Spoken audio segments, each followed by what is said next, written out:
Hey there, friends, and welcome back to another 3-Minute Thoughts. My name is Derek, and in the next 3 minutes, we're going to take a look at a couple Psalms again.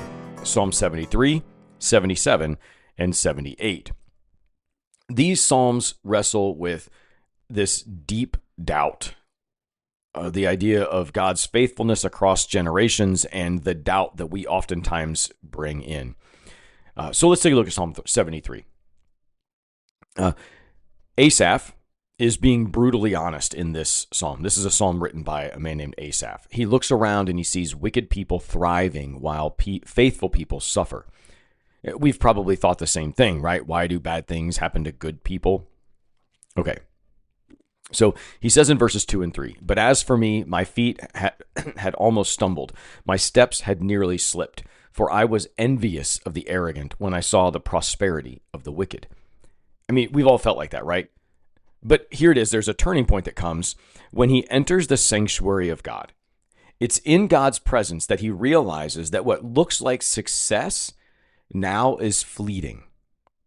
He says in verse 25, Whom have I in heaven but you? And there is nothing on earth that I desire besides you." It's easy to get discouraged when we compare ourselves to other people. Living in a social media age does not help this in the least. But we have to compare ourselves to God's glory, not to the accomplishments of others.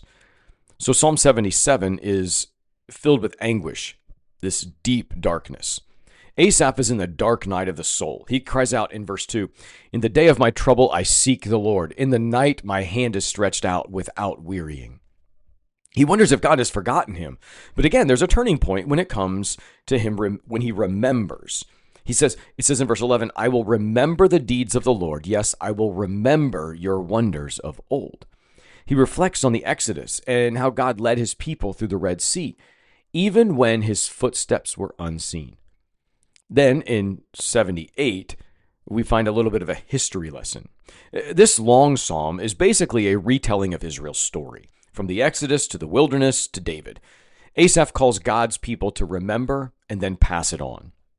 Verse 4 says, "We will not hide them from their children, but tell to the coming generation the glorious deeds of the Lord." It's also a sobering tale. Over and over, the people rebelled, even after miracles like parting the sea and providing manna. Yet God demonstrated mercy time and time again, even when judgment came. The psalm ends with God choosing David, a shepherd king, to lead with integrity. These psalms together remind us that God welcomes honest questions, that he is faithful even when we forget, and that we are called to remember and retell his mighty works. That's it for today. Be well, friends.